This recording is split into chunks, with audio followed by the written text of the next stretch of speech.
Hello everyone, कैसे हो आप सभी। तो चलते अपने टॉपिक की तरफ। आज का जो अपना टॉपिक है वही सेम जो आप अभी पिछले जो क्लास में चला है, विमाओं के अनुप्रयोग। हम ऑलरेडी 3 अनुप्रयोग डिस्कस कर चुके हैं। आज अपना ये चौथा अनुप्रयोग है, जिसमें हम चौथे अनुप्रयोग में हम क्या करने वाले हैं, भौतिक नियतांक की विमाएँ ज्ञात करने वाले हैं। हमारे पास में बहुत सारे समीकरण होते हैं जिनमें भौतिक नियतांक होते हैं। तो मैंने यहाँ पे 4 क्वेश्चंस डाल रखे हैं, जितना टफ हो सके उतने क्वेश्चंस मैंने यहाँ लिए हैं। इन्हीं 4 क्वेश्चंस के बेसिस पे हम इस टॉपिक को समझने वाले हैं, इस अनुप्रयोग को समझने वाले हैं। तो चलो हम क्वेश्चन नंबर 1 से स्टार्ट करते हैं और समझते हैं कि सर कोई भी भौतिक समीकरण होता है, उसमें कोई भी भौतिक नियतांक होता है, उसकी विमा हम कैसे कैलकुलेट करते हैं। ठीक है, बिल्कुल सिंपल सा टॉपिक है, एक बार समझने की कोशिश करना चाहिए। तो मैंने यहाँ पे सबसे पहले क्वेश्चन नंबर 1 लिया है। यहाँ क्या दिया गया है कि v = AT plus b divided by t plus c। एक ऐसा समीकरण है, इस समीकरण में ये पता लगना चाहिए अपने को सबसे पहले क्या क्या यहाँ दिया गया है।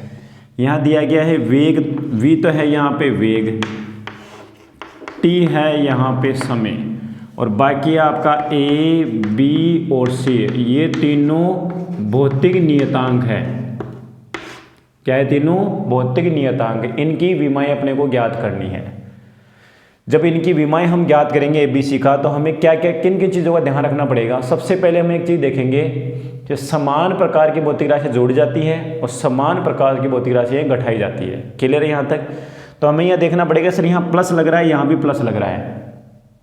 इसका मतलब यहाँ प्लस लग रहा है तो जो T की विमा है वही C की विमा है। पहला काम हो गया, यहाँ पे आपके C की विमा आ चुकी है बिल्कुल सिंपल तरीके से।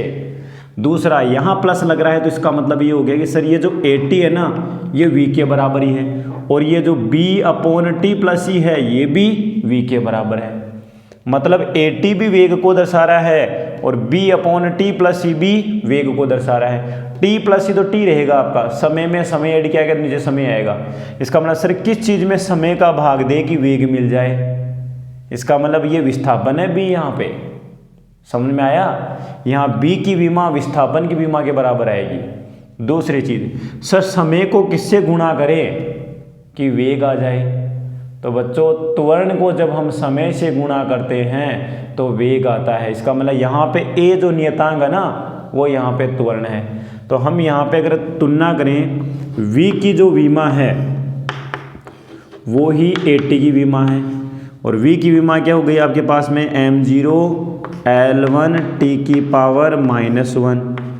A यहाँ पे नियतांक है और T की विमा क्या हो गई, T1। देखो इस T को मैं जैसे यहाँ नीचे लेके जाता हूँ तो A की विमा बच्चों यहाँ क्या आ रही है, A की विमा आ रही है सर L1 T⁻²। और बताओ मुझे ये त्वरण की विमा होती नहीं होती है सर। इसका मतलब यहाँ पे जो A भौतिक नियतांक है वो रियल में यहाँ त्वरण है। और जब हम न्यूटन की गति के नियम पढ़ेंगे तो वहाँ एक समीकरण पढ़ेंगे, वहाँ पे आएगा V बराबर U प्लस AT, जहाँ पे A त्वरण होता है। तो सबसे पहला काम हमने A की विमा कैलकुलेट कर ली। अब इस वाले भाग में हम देखेंगे सबसे पहले इसकी विमा। समान प्रकार की भौतिक राशि जोड़ा जाता है, समान प्रकार की भौतिक राशि को घटाया जाता है। इसे हम समघातता का नियम या समरूपता का नियम कहते हैं, प्रिंसिपल ऑफ होमोजेनिटी। अगर आप लोगों ने पिछला वीडियो नहीं देखा तो पिछला वीडियो समझिए, वहाँ पे देखिए। उसमें मैंने आप लोगों को बताया था समान प्रकार की भौतिक राशि जोड़ी जाती है और समान प्रकार की भौतिक राशियाँ घटाई जाती है। इसका मतलब यहाँ पे C की विमा T की विमा के बराबर है, और T यहाँ पे समय है तो समय की विमा क्या हो गई, T1। ये लो, एक हमने C की विमा कैलकुलेट कर ली, एक हमने A की विमा कैलकुलेट कर ली। अब बचा B की विमा। ये B है, नीचे पूरा दोनों मिला के समय है, T प्लस T रहेगा। समय में मैं समय जोड़ा तो समय हो गया। इसका मतलब सर B की विमा किसके बराबर हो जाएगी बच्चों, B की विमा हो जाएगी V × T के बराबर। ये पूरा T है, ये पूरा समय है, समय प्लस समय, समय आएगा। समय को किससे गुणा किया आपने, V × T। V की विमा क्या होती है, V की विमा L1 T⁻⁻1, और फिर से यहाँ पे T1 आ गया। देखो T+1 का है, T-1 का है, कैंसिल हो गया तो विमा क्या आ गई, L1। मैंने कहा था ना यहाँ पे B क्या है, विस्थापन है, ये विस्थापन आ गया। इसका मतलब सर हमने A की विमा कैलकुलेट करी, C की विमा कैलकुलेट करी और B की विमा कैलकुलेट करी। ये तो एक सिंपल सी अप्रोच थी, पहला एग्जाम्पल लिया। अब अपन चलेंगे एग्जाम्पल नंबर 2 में। ठीक है, यहाँ तक क्लियर है? अगर फिर भी कोई डाउट है तो आप हमें कमेंट कर सकते हैं कि सर आपने ये बीमा कैसे कैलकुलेट की। ये चौथा अनुप्रयोग बहुत ही ज़्यादा इंपॉर्टेंट अनुप्रयोग है, इसलिए मैंने यहाँ पे 4 डिफरेंट एग्जाम्पल्स लिए हैं। इससे कोई टफ एग्जाम्पल बनता भी नहीं है। ठीक है, चलो हम एग्जाम्पल नंबर 2 की तरफ चलते हैं।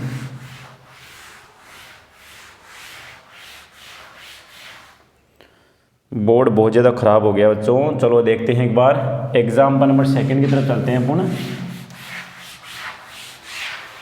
चलो देखो एग्जाम्पल नंबर 2 क्या दिया हुआ है अपने को यहाँ पे।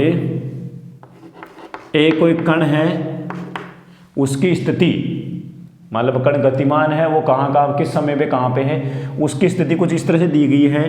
v0 upon alpha 1 - e⁻⁻α into T, जहाँ पे एल्फा व v0 क्या है आपके भौतिक नियतांक है। इन्हीं की विमाएं अपने को ज्ञात करनी है। क्या दिया गया है, किसी कण की स्थिति दी गई है समय के अनुसार। इसका मतलब t तो यहाँ समय है और x यहाँ पे स्थिति मतलब विस्थापन है। ये x यहाँ पर स्थिति हो गई, उसकी पोजीशन हो गई, ये स्थिति है, और t यहाँ पे जो है ना वो समय है। और एल्फा और जो v0 है, एल्फा और जो v0 है वो यहाँ पे नियतांक है। तो इनकी विमाएं अपने को ज्ञात करनी है। तो सबसे पहला काम क्या करें कि सर v0 अपॉन एल्फा और ब्रैकेट में क्या है 1 - e⁻⁻ t। इस क्वेश्चन को करने से पहले आप लोगों को कुछ चीज़ समझनी पड़ेगी। एक तो होते हैं त्रिकोणमितीय फलन, एक होते हैं चरघातांकीय फलन। त्रिकोणमितीय फलनों में और चरघातांकीय फलनों में क्या डिफरेंस ये होती क्या है। त्रिकोणमितीय फलन तो हो गए आपके sine theta, cos theta, tan theta, sec theta, cosec theta, और एक हो गया कोट थीटा। बच्चों इन चीज़ों को समझना है। इनमें जो यहाँ थीटा है यह एक विमाहीन राशि होती है। कोण क्या है, एक विमाहीन राशि है। इसका मतलब यहाँ थीटा जो है, थीटा जनरली जैसे भी कोई भी राशि लिखी उसको विमाहीन बनाना होता है अपने को। मान लो थीटा बराबर लिख दिया मैंने omega T, theta generally omega T होता है। जैसे मैंने यहाँ लिखा है एग्जाम्पल नंबर 4 में थीटा बराबर ओमेगा टी। जब हम घूर्णन गति पढ़ेंगे तो वहाँ थोड़ा अच्छे समझ में आएगा कि सर ये थीटा बराबर ओमेगा टी आपने कैसे लिखा। तो थीटा जो है इसको मुझे विमाहीन बनाना होता है। तो सेम यहाँ पर क्या है, चरघातांकी जो फलन होते हैं ए ई, ये नियतांक है, ये भी नियतांक है। इनके ऊपर आप कोई भी घात लगाते हो, मैंने लगा दिया 2tx, ऐसे मैंने लगा दिया ax। इन चरघातांकी फलनों के ऊपर जो घातें होती है ये भी क्या होती है कि विमाहीन राशियां होती है। इन पॉइंटों को ढंग से याद कर लेना कि त्रिकोणमितीय फलनों में जो कोण आता है वो भी एक विमाहीन राशि होती है, और चरघातांकी फलनों में जो घातें होती है उनका गुणनफल भागफल जो भी आप लेते हो वो भी क्या होती है कि विमाहीन राशि होती है। इनकी कोई विमाएं नहीं होती है। इसका मतलब सर यहाँ जो पावर आपने लगा रखी ना गुणा में भाग में, वो सब क्या होती है, विमाहीन राशियाँ होती है। तो यहाँ पे कुछ ऐसा ही आया है, ये है चरघातांकीय फलन। यहाँ पे लिखा हुआ है e⁻⁻α इंटू टी। माइनस को भूल जाओ, माइनस का तो कोई यूज होता ही नहीं है विमा के अंदर। इसका मतलब सर एल्फा इंटू टी दोनों मिला के क्या होनी चाहिए, विमाहीन राशि होनी चाहिए।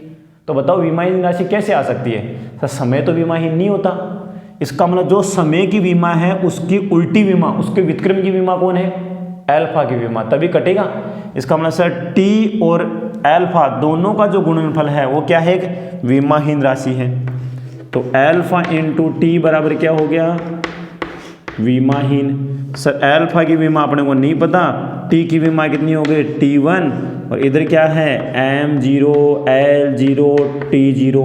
इस टी को नीचे भेजो तो एल्फा की विमा क्या आ गई, एल्फा की विमा आ गई सर m0 l0 t की पावर -1। यही तो कहा है मैंने भी, जो टी की विमा है उसके व्युत्क्रम, उसका व्युत्क्रम माइनस में पावर किसकी होगी, एल्फा की विमा होगी। अब मुझे एक चीज़ बताओ, जब आपको एल्फा की विमा पता लग गई, अब यहाँ देखो सर 1 में से 1 तो खुद एक विमाहीन राशि है, 1 एक नियतांक है, नियतांक की कोई विमा नहीं होती।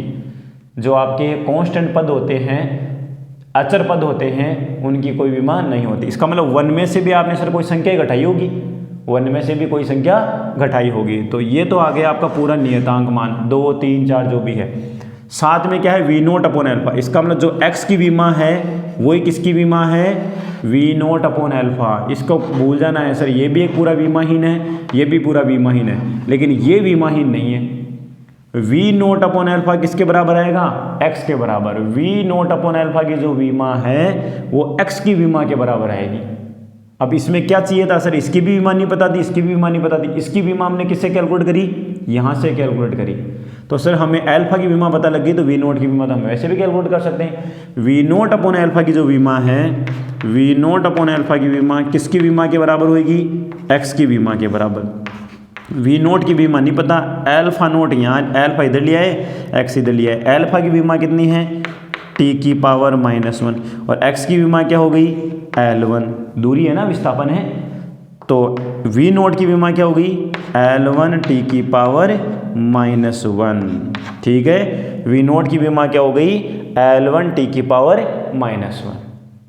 क्लियर यहाँ तक, L1 t की पावर -1। वी नोट की जो विमा है वो x को अल्फा से मल्टीप्लाई करने से आ रही है। x की जो विमा है वो वी नोट अपॉन अल्फा की विमा के बराबर है। तो मैंने यहाँ पे इसको दोनों को बराबर किया, वी नोट की विमा कैलकुलेट करनी है, अल्फा की विमा हमने यहाँ से कैलकुलेट करी। सर दूसरे टाइप का क्वेश्चन भी सोल्व हुआ जो इस साल नीट के अंदर भी आया था, सेम एज इट यही क्वेश्चन आया था, मान लो आप, बिल्कुल सिंपल सा क्वेश्चन है। तो आई थिंक दूसरा टाइप भी आपको समझ में आ गया होगा। नीट का जो इस साल का पेपर है उसमें आप जाके देखना, जो क्वेश्चन आया हुआ है वो इसी तरह का क्वेश्चन आया हुआ है, बिल्कुल सिंपल क्वेश्चन है, कोई ज़्यादा टफ है नहीं। आपको बस ये अप्रोच लगानी है कौन सी चीज़ें विमाहीन होती है और कौन सी चीज़ें आपकी विमाहीन नहीं होती है। क्वेश्चन नंबर 3 पे चलते हैं। चलो अपन एग्जाम्पल नंबर जो 3 है हमारा, उस पर हम डिस्कस कर लेते हैं कि कैसे करना है अपने को।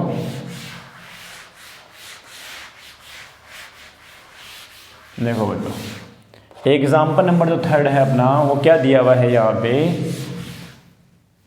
एग्जाम्पल नंबर 3 ये है p + a/v² = RT/v। ये एक गैस अवस्था समीकरण होता है। जब हम ऊष्मागतिकी वाला चैप्टर पढ़ेंगे तो वहाँ पे गैस का अवस्था समीकरण, गैस है ना किस किस अवस्था में, समतापी, समदाबी गैस के कौन कौन से आपके निर्देशांक होते हैं, जिसमें दाब आता है, आयतन आता है, ताप आता है। तो यहाँ पे गैस अवस्था समीकरण है, ये क्या है कि गैस अवस्था समीकरण है, जहाँ पर क्या क्या दिया गया है आपको, जहाँ पे P है गैस का दाब, ठीक है बच्चों, V क्या है आपका गैस का आयतन, T यहाँ पे क्या है गैस का ताप, और R यहाँ पे जो है वो है गैस नियतांक।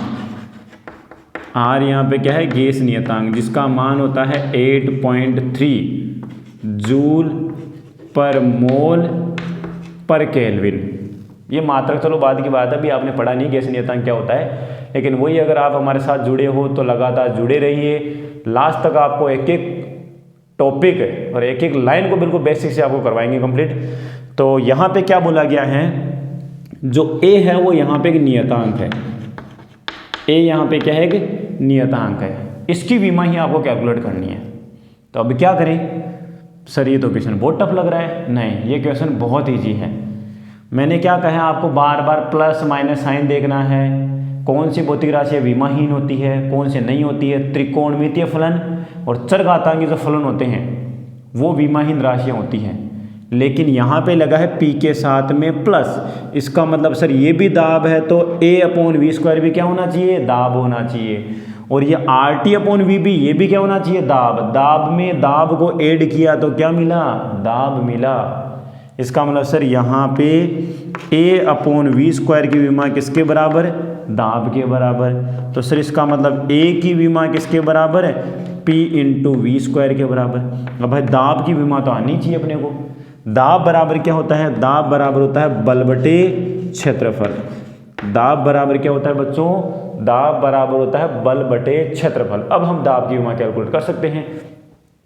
दाब की विमा होती है, बल की विमा होती है m1 L1 t⁻², और क्षेत्रफल की क्या हो गई, L2। तो बताओ देखिए दाब की विमा क्या आ रही है, सर दाब की विमा आ रही है m1 L⁻⁻1 t⁻²।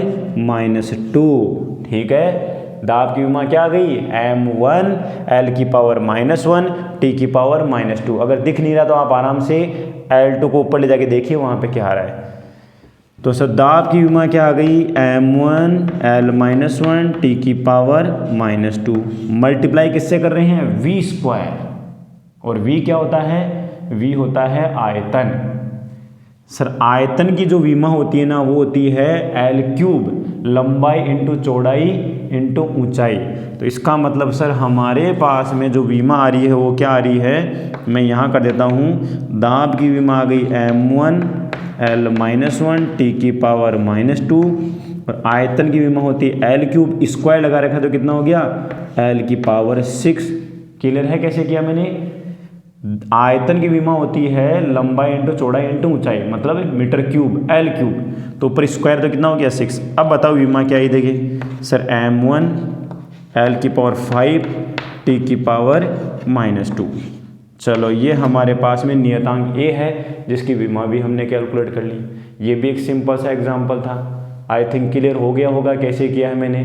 सर ये दाब है और यहाँ प्लस साइन लगा रखा है तो A/v² भी क्या होना चाहिए, दाब ही होना चाहिए, क्योंकि दाब में दाब को ही ऐड किया जाता है।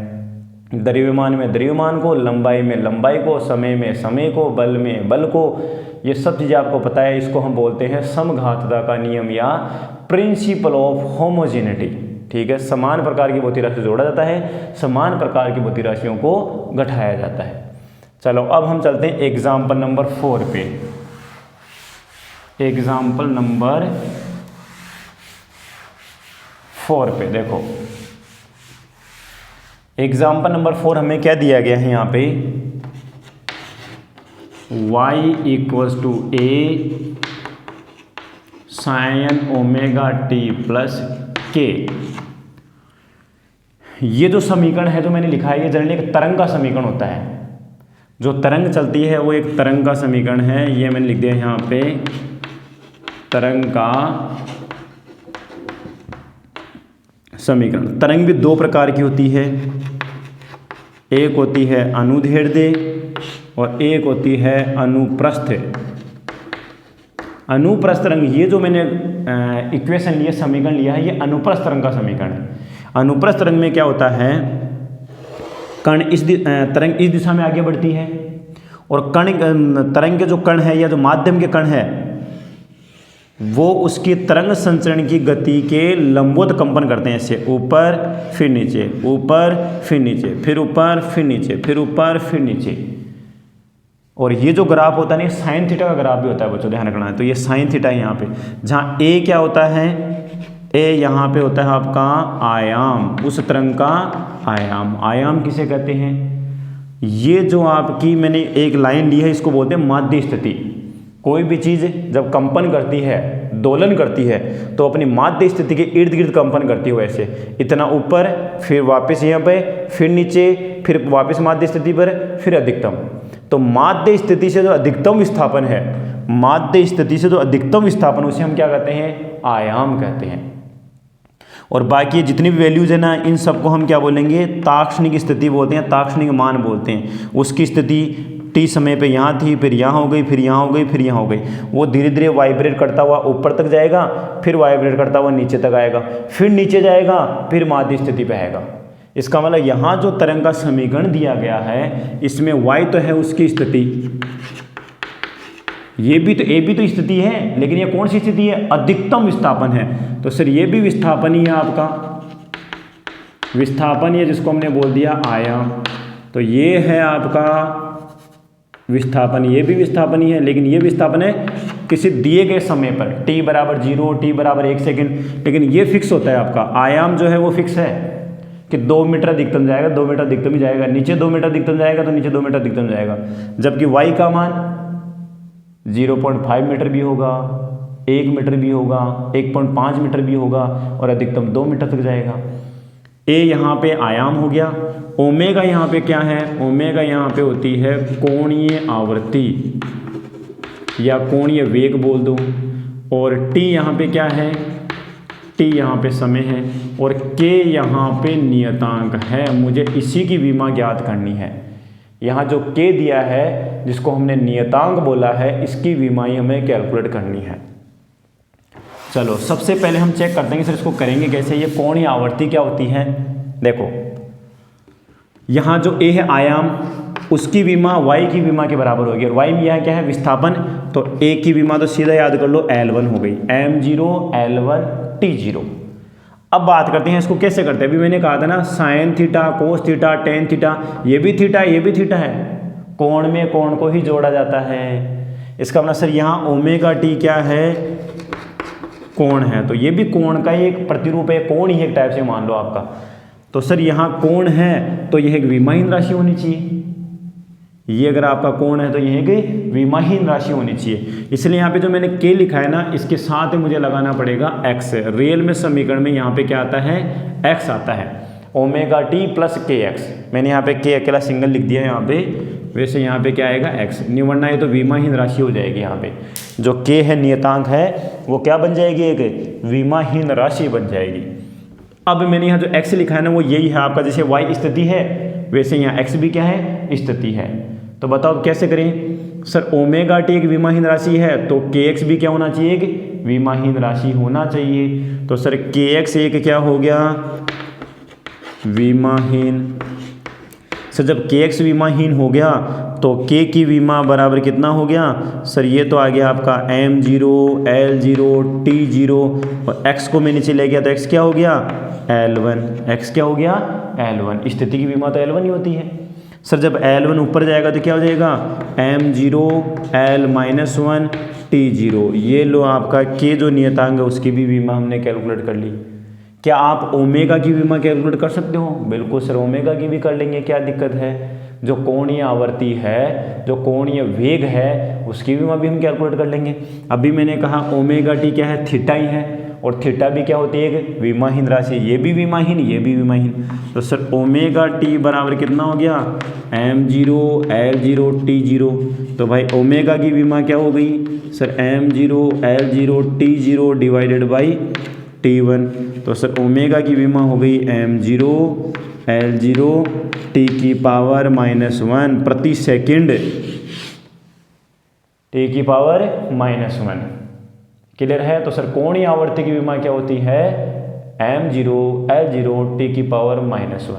और यहाँ पे जो k है इसका नाम भी बताया तो मैं, इस k को यहाँ क्या बोलते हैं, इसको बोलते हैं तरंग संचरण नियतांक या तरंग नियतांक। यहाँ जो k है वो तरंग नियतांक। अभी भले ही आपको थोड़ा मुझे समझाने में से अजीब सा लगा क्योंकि आप लोगों ने कुछ पढ़ ही नहीं रखा, तो इसलिए आप समझ नहीं पा रहे होंगे सर ये a क्या है, ओमेगा क्या है, kx क्या है। जब हम तरंग पढ़ेंगे तो वहाँ पे इसी समीकरण का यूज़ करने वाले हैं और वहाँ पे आपको ईजिली टॉपिक समझ में आ जाएगा। आप उस टॉपिक को पढ़ने के बाद में इस समीकरण का यूज़ करके विमा आराम से कैलकुलेट कर सकते हो। बस फोकस किस पे करना है कि सर साइन के पीछे सभी टर्म जो प्लस प्लस आप लगा रहे हो सब थीटा है, तो इसका मतलब ये भी थीटा है तो ये भी थीटा है, ये भी विमाहीन राशि तो ये भी विमाहीन राशि। इसलिए हमने यहाँ पे kx को क्या कर लिया, विमाहीन, और विमाहीन करके x तो पता होना चाहिए, कम से कम एक राशि तो पता होनी चाहिए कि क्या है। अगर ये भी नहीं पता ये भी नहीं पता तो फिर हम कैसे कैलकुलेट कर पाएंगे कि k की विमा क्या होगी। तो यहाँ पे दो भौतिक राशियाँ, एक x है एक k है। x को मैंने स्थिति माना, स्थिति क्या होती है, लंबाई या दूरी, और k यहाँ पे नियतांक, तो kx बराबर विमाहीन, तो x की विमा, k की विमा कैलकुलेट कर ली। सेम इसी तरह से ओमेगा टी को भी हमने क्या माना, विमाहीन, क्योंकि कोण क्या होता है, विमाहीन राशि होती है। तो यहाँ से ओमेगा भी हमने कैलकुलेट कर लिया। ठीक है, ये जो चैप्टर था ये हमारा कंप्लीट होता है। नेक्स्ट जो हमारा चैप्टर रहेगा वो रहेगा एक सररेखा में गति या एक वी में गति। ठीक है, तो उससे पहले हम चाहते हैं कि वेक्टर्स आपको पढ़ाए जाए, क्योंकि वेक्टर्स एक ऐसा टॉपिक है जो इस फर्स्ट चैप्टर के बाद में हर चैप्टर में काम में आने वाला है। ठीक है, ज़्यादा तो नहीं, कम से कम 12th क्लास में भी खूब काम में आता है। हर चैप्टर के अंदर उसका कुछ ना कुछ इंपॉर्टेंस पार्ट होता है। तो हम सबसे पहले चाहेंगे कि आपको वेक्टर्स कंप्लीट करवाएं, उसके बाद में एक सररेखा में गति को हम डिस्कस करेंगे। ठीक है बच्चों, तो अगर आप हमारे चैनल पर नए हो तो चैनल को सब्सक्राइब कर लें और अपने दोस्तों और फ्रेंड्स के साथ, क्लासमेट के साथ इसे शेयर जरूर करें। उन्होंने बोले कि चैनल को सब्सक्राइब कर लें और बेल आइकन को जरूर प्रेस कर लें, जिससे मैं जब भी कोई वीडियो अपलोड करूं उसका नोटिफिकेशन तुरंत आपके पास पहुंच जाए और आपको पता लग जाए कि हाँ सर ने वीडियो अपलोड किया है। जय हिंद, जय भारत।